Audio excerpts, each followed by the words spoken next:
2021. Asanteni kwa kuwai. For the sake of saving time, tutaendelea na session yetu na tutaanza wakati watu wengine wanaingia. We're 10 minutes behind time, lakini we will work and do our best to make sure that we keep up. May you please take your seats. We are about to begin. For everybody who's joining us online, good afternoon. Welcome to Tamasha 2021. Everybody joining us on YouTube and on Zoom, karibuni sana Tamasha 2021. Tunaanza kipindi chetu cha mchana, which is our second session for today. And without further ado, I'd like to welcome the moderator of the next session, who will be leading us throughout, and her name is Mahadia Tunga, ambaye ni director wa dLab. Jamani, tunajua tuko wachache, lakini naomba tumkaribishe na makofi na shambra tele, because we're going to be talking about unboxing data for the digital economy in gender. Mahadia, karibu sana.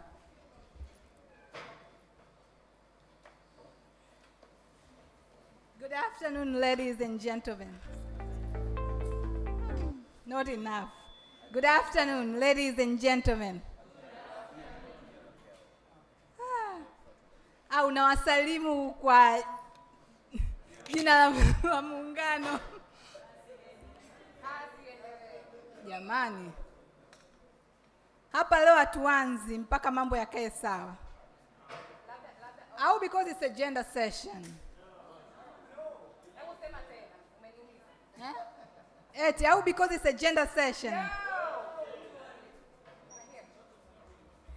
Okay, so today we have a privilege to have a director for Gender Center at the UDSM, Dr. Lulu Mahai.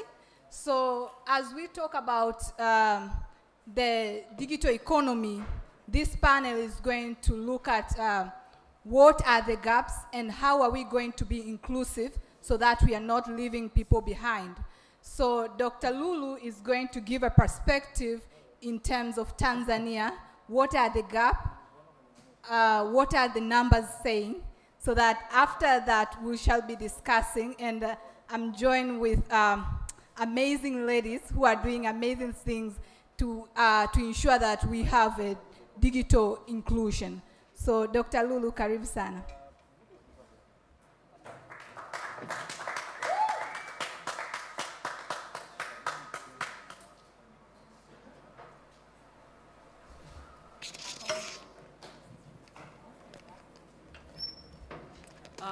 Good afternoon. Thank you very much, moderator. Thank you for setting a stage. As she has introduced me, my name is Lulu Mahai. I am from University of Dar es Salaam. Unfortunately, we no longer call it a gender center. It is Institute of Gender Studies. We are about to offer degree programs. Yeah. And I'm told to give a sort of keynote regarding gender and digital economy from my perspective. Please bear with my perspective. It is my perspective. So my heading is unboxing data for women and girls' participation in digital economy in Tanzania, challenges and opportunities. I may not be very good in terms of dealing with data. Our moderator will focus on data. As a social scientist, I don't have much data. I have words, so you'll bear with my words. First of all, our previous speakers defined what digital economy is. And I tried to find the simplest definition for all of us to understand. One of the scholars said the digital economy is just a daily online connections among people, devices, businesses, data, and the processes. And he also talked about digital economy as people, organizations, and the machines when they interact. So that is first part. And we need also to understand that the use of data which are available through internet transforms business models, support development of goods and services, generates greater utility and ushers a new culture in management. We have very good example which is really doing well in the economy. We have Bolt and Uber. People are calling whenever they are, and they're getting services right from their doors. And if you look at it, you don't see whether they have offices or they have anything. They're only managing data. You only need to have a simple car, which is fuel consumption friendly, 1.3 like IST. You register, you start business. And they monitor, you pay, you share profit. That's where we are supposed to go as women, as ladies. How are we going to make use of digital economy to improve the social and economic lives of our people in Tanzania? And when you are looking at it, you will find both men and women do engage in digital economy in order to improve individual and national development, both even international. And the data on nature of businesses, resources, and skills are required in order to explore, harness, and increase their participation in digital economy. I have a few statistics from Tanzania.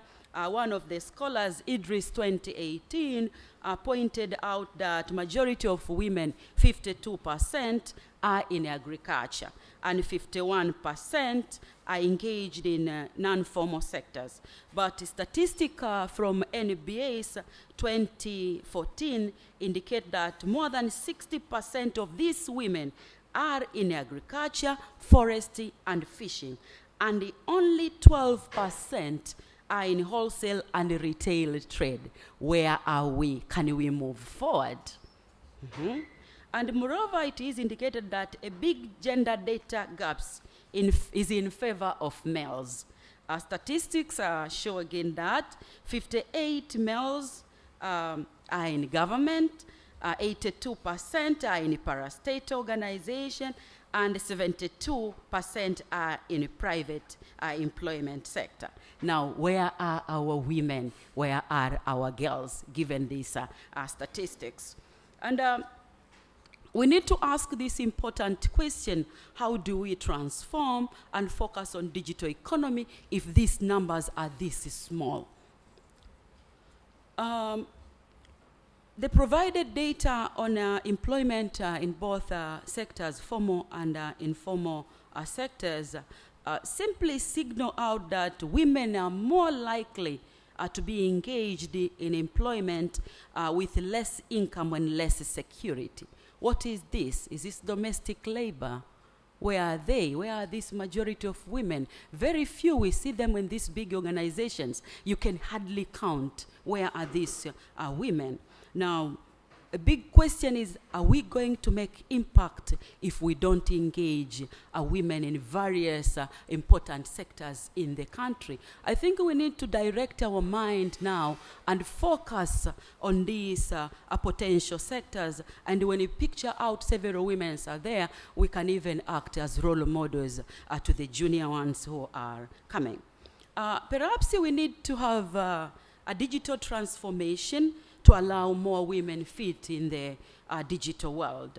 And we all understand that digital transformation plays a central role in boosting economic growth, supporting industrialization agenda, reduce poverty, and improve social well-being. However, one cannot talk about it without having quality access to internet services, both in urban and rural areas. We need to ask ourselves, do we have quality internet services in rural areas to support the development of our girls and our women there, whom the majority are in agricultural sectors? What initiatives are in place to really engage them in the digital economy? As we are saying, they cannot participate in digital economy if they are not empowered, if they do not have resources, if we don't have good infrastructure in place. Maybe that should be our focus. Should we do it alone? Should we do with government? Should we do with development partners? Should we do with non-government organizations? Should we do with individuals who are capable of bringing about digital economy? Though that is a question, and we all have contributions to make. And we are saying I'm sorry. And we are saying one of the challenges is the internet, and I've already pointed out that. But we also have digital literacy. If we are talking about challenges, we have digital literacy. Are our women knowledgeable enough to make use of digital platforms? Are they there? Or we have just the junior ones who are in secondary and higher education, and few women with good potential locations. Where are they? We have also limited access to potential digital devices and tools for engaging them in a digital economy. We lack potential networks and successful people, both locally and internationally, to act as role model to stimulate interest among women and girls. Very few women are in business circle, and very few are also known in digital circles. We need to empower our girls on this part. And again, we have lack of meaningful and affordable connectivity. The cost is also a bit high. I saw Vodacom boss here, and I was like, okay, how can you help women in rural areas and block these digital challenges by you providing sort of free packages for internet to these rural women? Maybe that is a point for negotiation for future development of our digital context. And then we have fees in online content. Now we have seen they have introduced the fees in various levels, and we need to pay before we really engage into business. And the fees range between 50,000 to up to 1 million. This is upon TST CRA to really reconsider the costs to allow more people continue participating in business. And lastly, we have limited assurance on online security issues. We have ICT personnel here. Maybe they will be in a position to support the digital economy on this part, because people are afraid if they send their information will be hacked, their money will be lost with these cyber issues in place. Maybe if we are assured of a security in an online context, we are in a position to really venture into online businesses, because some are even afraid of making use of their bank systems in an online context. We hear a lot of challenges, so it's until we improve the challenges. Now, what are the opportunities? I've said this is my perspective. You will be having your own perspective. That we have internet service in place. We have fiber optic, we have ICT policy, we have TCRA in place. That is one opportunity. At least we have internet service. And then we have people who are doing mobile businesses, and we see them excelling. We also have ICT personnel to support, or experts to support digital transformation. We have our moderator here. She's a data lady. She's always online. I wonder if she's making impact on digital economy. You'll tell us. We have gender agenda to work on in Tanzania in order to contribute to a national, regional, and international frameworks. We are committed to have data and manage sustainable development goals by 2030. We have East Africa Gender Policy of 2018. We have Beijing platforms. All these give us impetus to move forward, because they are focusing on enhancing gender equality, empowering women, reducing poverty, and so forth. And through this, we have gender agenda to deal with and move women and place them in a digital economy. We also have development partners and non-formal non-governmental organizations. They're busy. We see them supporting different initiatives. I think it's high time we need to link women, girls, and digital economy. Let us popularize, let us move, have a move on this and see where we're heading. We also have institutions and organizations doing well in empowering women and moving towards enabling women to develop both socially and economically. We have University of Dar es Salaam. We have College of ICT. UD,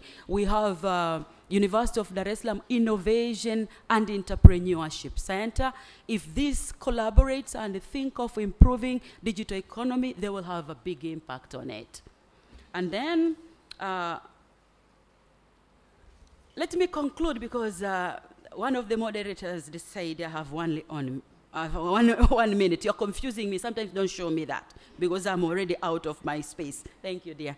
Then, data should be easily available and accessible to the majority of women and the girls to allow their inclusion in digital economy. We need to focus on campaigning, seminars and workshops so that we develop more knowledge, we become more skilled, more competent, and be able to participate in digital world and share our interest in the digital economy. We need to focus on early engagement and exposure of young girls and the youth to the digital world so that they develop interest and influence them to harness opportunities and contribute in economic development, because if we don't start now, we don't expect them to reach above my age and start engaging with these digital economy issues. But if we capture them early, they will be in a position to maneuver, to manage, and deal with whatever available. And then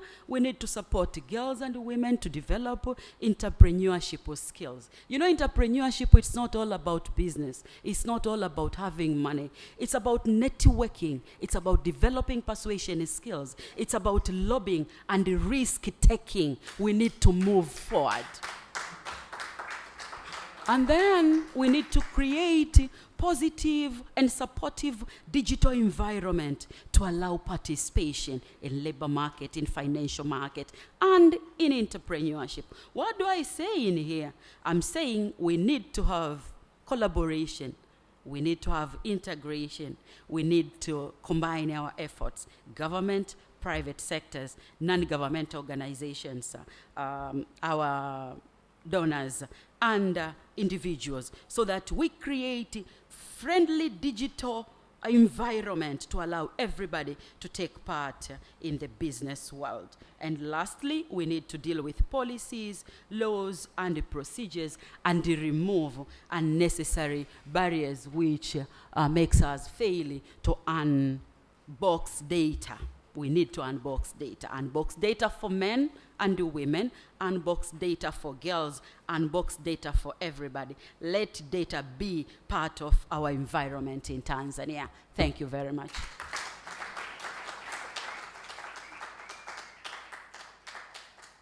Thank you so much, Dr. Lulu. And the question is, where are women? 52% of men in agriculture, 82% of men in parastatals, but even here at the College of ICT is only 1/3 of female joining in ICT subjects here at the core ICT. But worldwide, women contribute to 70%, 75% of world workforce, but yet they only earn 10% of the world income. So you can imagine, it's not about being there, but what are we contributing?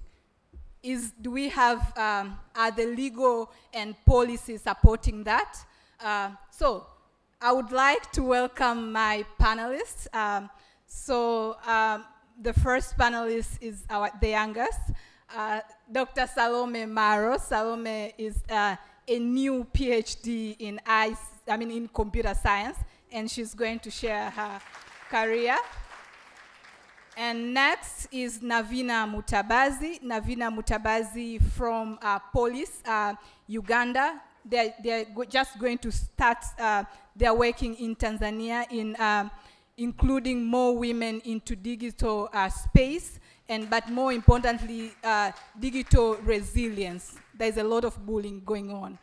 And the next one is the CEO and founder of Media Space, Asha Abinala. So she's a testimonial. If things are going right, we can have more female CEOs in the space. And she's also advocating for digital literacy.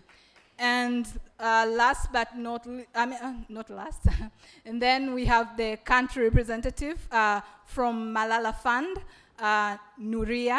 So Nuria, Malala Fund, they are working on including more girls in school, especially secondary school girls.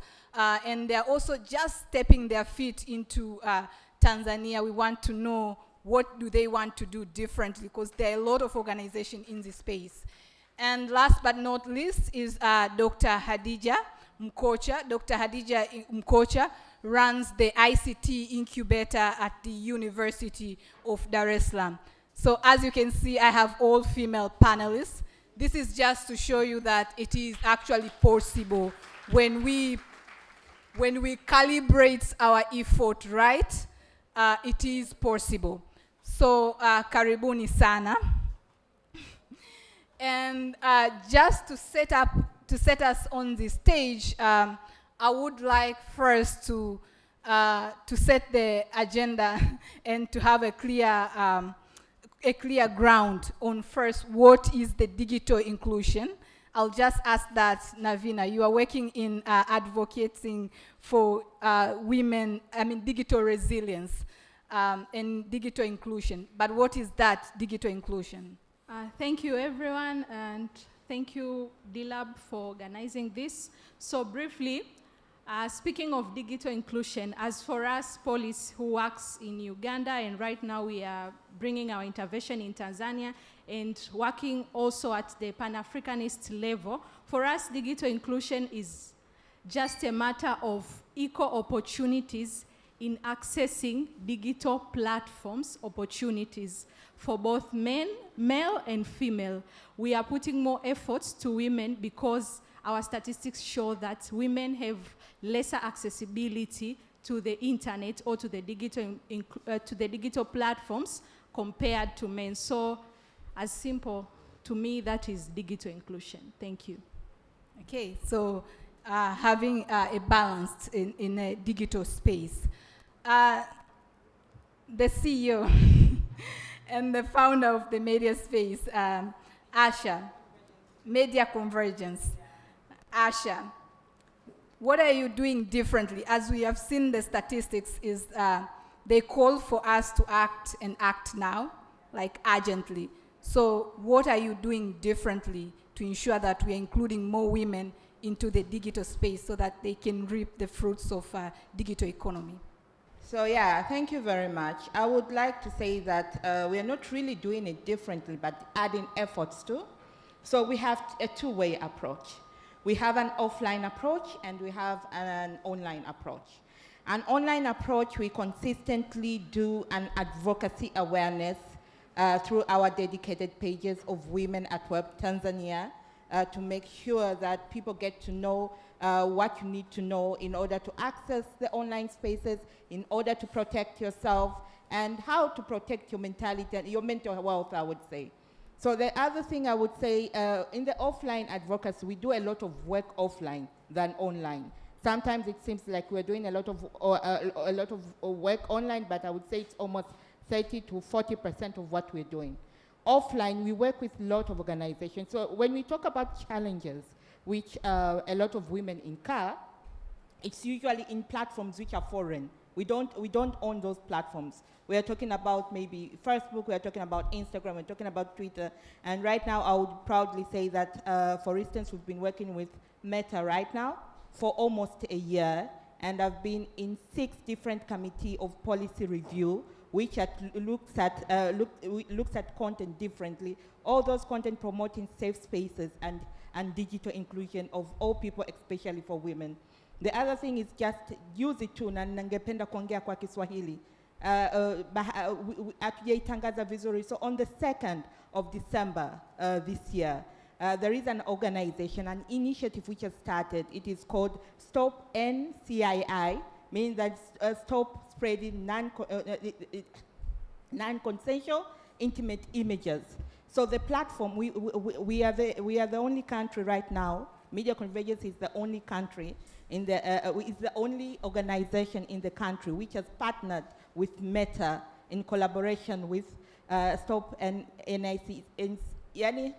Hiyo ni organization ambayo inataka kujitahidi kulinda mabinti na wanawake haswa kwenye picha za utupu zilizosambaa bila ridhaa yake. So there is a new technology known as hash technology.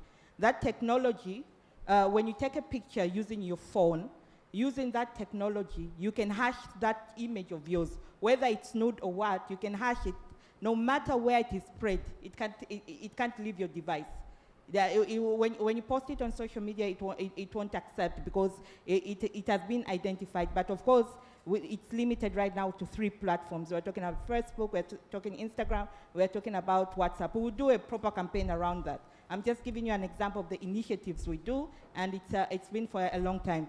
The other thing we've done is that we reach out to stakeholders. We understand that as Media Convergency, we are a very young organization. Kwa hiyo tunafahamu, we need people who have been in the space, who are doing wonderful work, and maybe we add on to what they are doing already. We partner with organizations which we identify are doing in the space. So right now, like recently, we've also partnered with members of parliament. Recently, we'll be launching a report where we've done, it's an overview, just a survey, an overview of online gender-based violence on women in politics. The findings are really wonderful. Watch out for that report, it's gonna be interesting. So I'm doing a lot of things, but with a limit of time, let me just end here. Thank you. Well, thank you. I like the fact that it's not about only including more women, but how can we protect while they're online. Thank you. I would like to move to Dr. Hadija, as the statistics shows that it's only 1/3 of women here, female in the core ICT, are pursuing ICT related subjects. And I wanted to know, what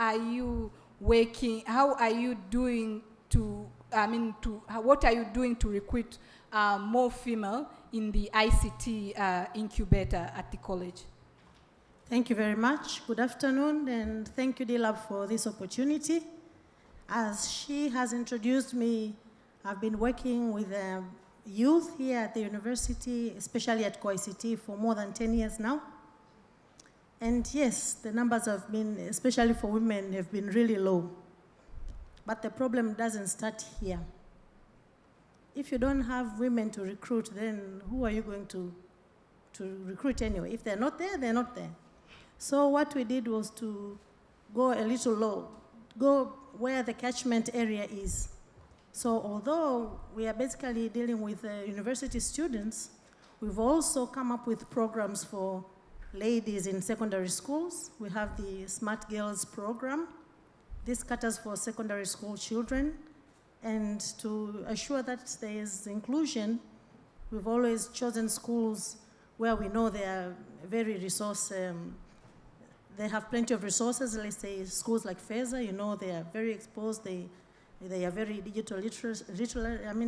literal digitally and things like that. And then we've gone to schools where we know they don't even have computer labs. So we've brought all these girls together and have them work in teams and develop ICT solutions.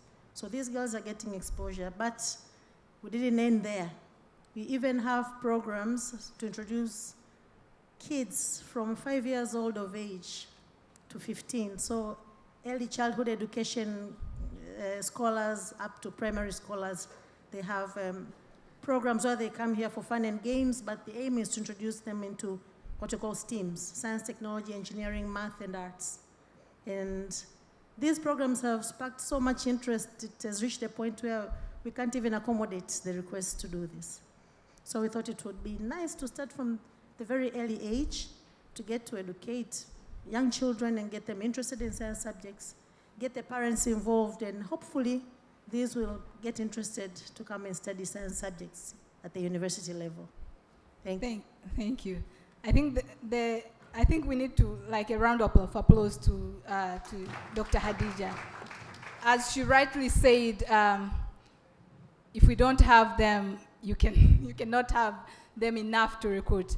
I know the struggle we have even with the Masters in Data Science Scholarship. We have also been trying to award to more female, but the challenge has been the dropout during the course of the program. due to different other reasons, they drop out. So there's still, I understand the challenge in that we need to catch their mind early, and the right way to do is to go also at the lower level, secondary schools and at the primary school. I would like to turn to Nuria. Nuria, I know you are just stepping your foot in Tanzania, but I know you have done a lot in the other parts of the world. I wanted to understand, for a better digital inclusive future, especially for in Tanzania, what do you want, what are you planning to do differently? Thank you. So for Malala Fund, I would like to first correct you a bit. So we are working to change lives of girls from the age of which they are starting their preschool until they finish Form 4. So the main aim is to ensure that we are supporting CSOs, advocates, activists who are working to address barriers of girls' education. So what we are planning to do differently, we identify ourselves as feminist funders. The meaning of that is that we want to dismantle all the patriotic system that hinder girls from getting their basic education. Because for us, first, we believe that a proper education is what will make a girl to be competitive enough to get into the digital world, to access and get benefit from the existing digital technologies, and so that they can improve their life. So we are a feminist funder, therefore we are supporting a number of CSOs globally, but in Tanzania we've just started in March. So we are now soon going to start working with some CSOs who are working on education, but mostly girls' education. And worldwide, we have been supporting all interventions that countries have been trying to address in challenges of girls' education. For example, when COVID-19 came in, we gave out around $3 million for countries that we support in order, as an addition funding, to support their engagement in supporting girls so that they can get education. So there were a number of initiatives, from getting education content to radios, developing digital skills of girls so that they can access the materials in the mobile phones, computers, and all other challenges. Other places, they were given tablets and all other intervention around that. But we also worked with Apple to do a research which was mainly focusing on the challenges, the digital skills that girls are facing,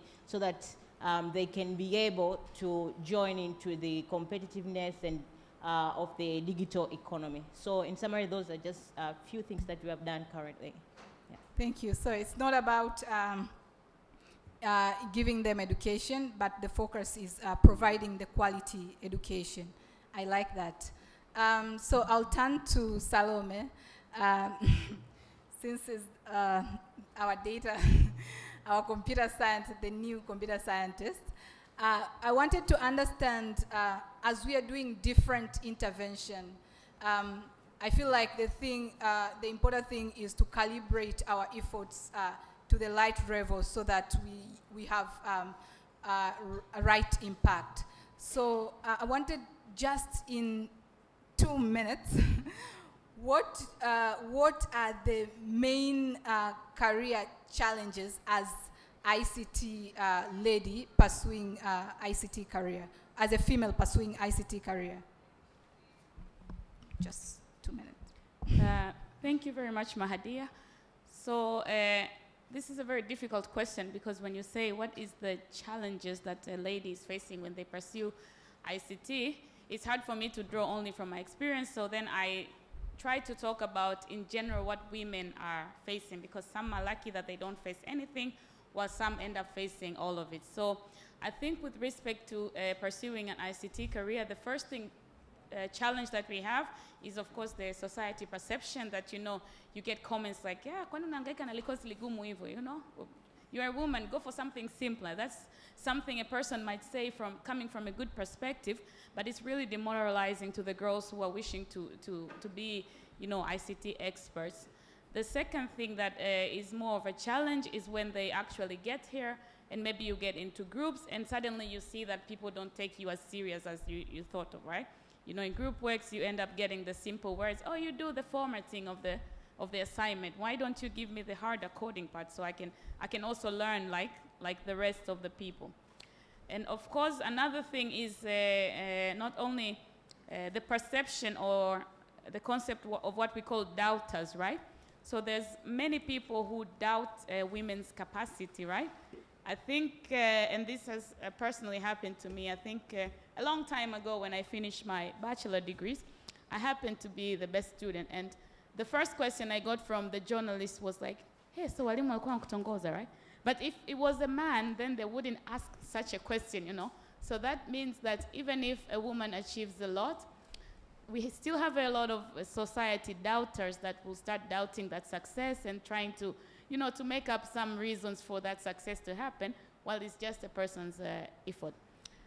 And yeah, so I think the last part comes to the work environment, of course. So a person struggles a lot from the beginning, and we have very few women. And finally, when they come to work, I think there's statistics that shows that 35% of women in ICT abandon their ICT careers and go into something else like marketing or something, not because they are not competent enough technically, but because the work environment is not friendly for a woman, right?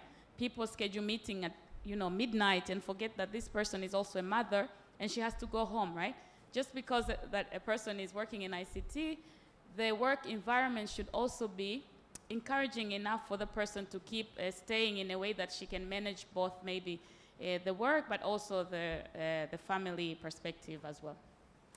Thank you. Thank you, Salome. Yeah, so Salome, first, a round of applause, Salome. She was the best student in ICT, Yeah, so that also says a lot that we can do it. And yeah, I've also pursued ICT career in the ICT space. I understand some of the challenges, especially of given the light task like this one. You can do the formatting, you can do that. Yeah, but we want to work equal so that everybody has a chance to learn, and at the early stage is where we want to learn. So yeah, so I will just give you like 30 seconds to give me what is one use case, because it's not enough to work into the digital inclusion space, but I wanted to understand one use case as an impact of what you have done. Just 30 seconds, and yeah, Navina, would you want to say? So I'll draw from our experience with the research that we have done. We have done the Amplified Abuse Report, a case study of the Ugandan 2020 election. With the election, what we did is we monitored 202 social media accounts for male candidates and female candidates. Our purpose was just to learn what is the experience of women online and what is the experience of men online. General findings were 28% of women experienced online violence compared to male. So that is where we had the confidence to go ahead and speak or advocate against online violence. And with that report, we have been able, 5 seconds. Okay. With that report, we have been able to come up with the current program that we are doing in Uganda, in Tanzania, the Vote Women Project, aimed at capacitating women leaders with skills that will enable them to be digital resilient. Thank you. Okay, so Asha, just try to use 30 seconds. For us, it's very broad. So far, the ministry is saying that they have a coverage of, I usually like this example, they say that they have a coverage of 63%.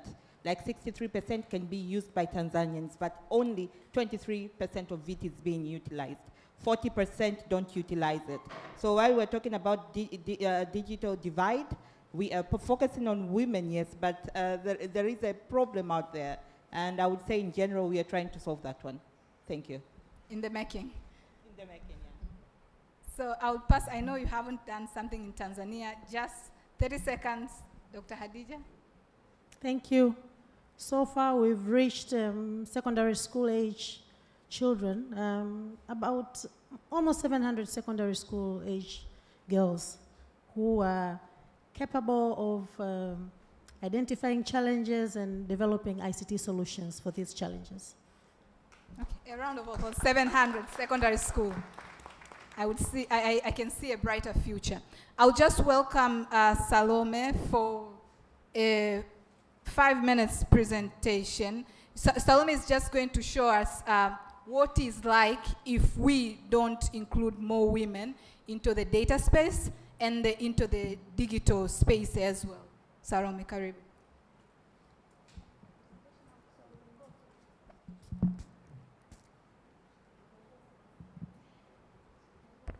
Okay, thank you very much. I think my dear stressed a lot on the 5 minutes, so I tried to take just that. So I don't think I have a clicker, so.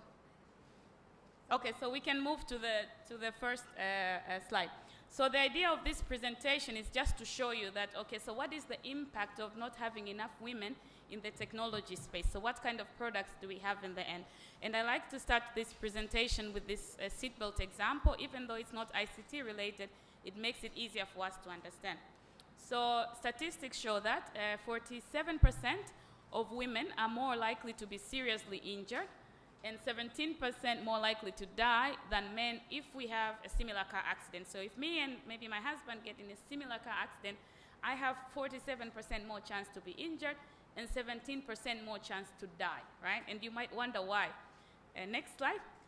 So the idea is whenever they do seatbelt testing, they always use dummies like that, which are in form of a male body, right?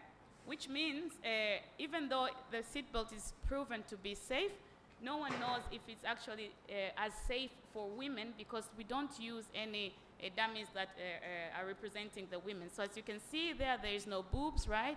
Nobody's pregnant there. Everyone is, just very male in the figure. So this is a very shocking example because they discovered this maybe 40 years ago, but the companies only started to do this test with female bodies only 10 years ago. So there's like 30 years where everybody knew, but nobody did anything about it, right?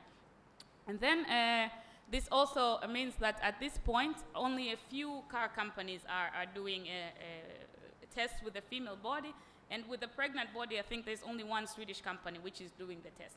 So you can see that even though we feel like maybe we're not ignoring these people, but we are creating products that in the end might actually affect our women.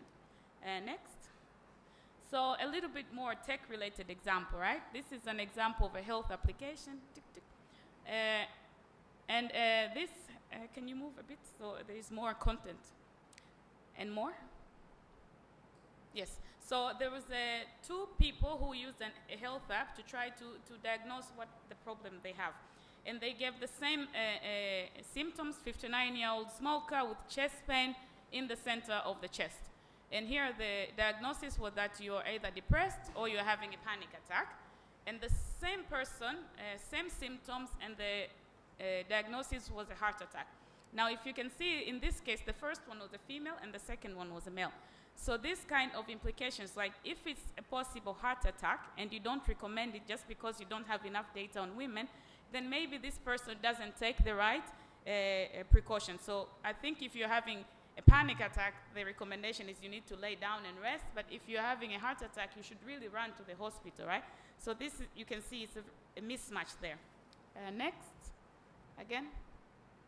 Yes, and I think one more. So we have, this is an example of AI biasness in applications.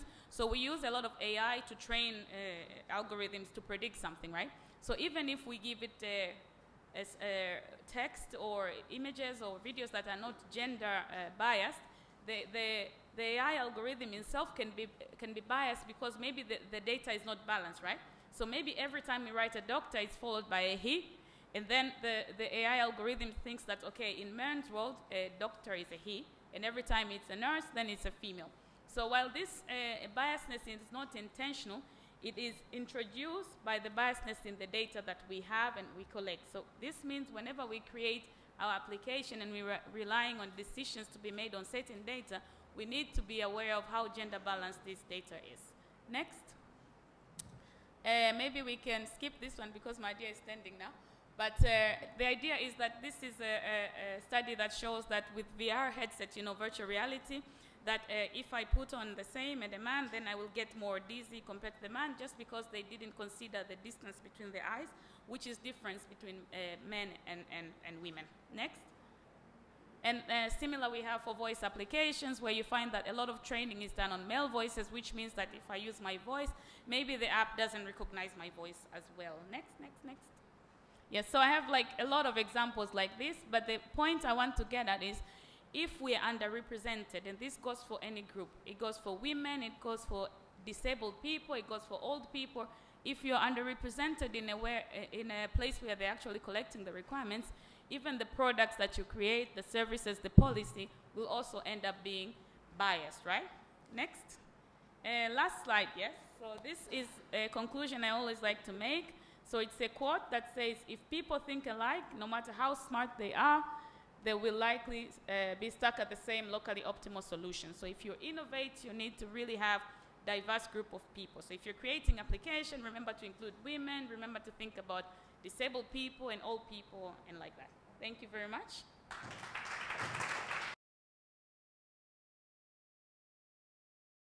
Nailed it on the importance of including more women into the digital space, because otherwise it's not only that we'll be creating a biased solutions, but we are also losing money because those solutions are not going to be applicable in most spaces.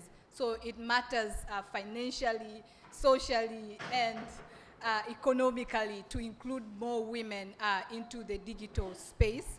I know Halila is standing. And though I just wanted to give 5 seconds for my call to action. Now we have seen the gap and we have seen that we need to act now. But what is that one call to action do you want to make? I'll start with Dr. Hadija. Thank you very much. In my first second, I'll ask you to simply search on your, if you have a mobile phone, just search telecommunications engineer and then go to images. Just do a simple Google search. And while you're doing that, I'll go first to my points. I think it's important to take gender mainstreaming very seriously. Whatever project you're doing, you'll find that you're being asked to include gender mainstreaming somehow. Do gender auditing, do monitoring, collect gender aggregated data, disaggregated data or whatever.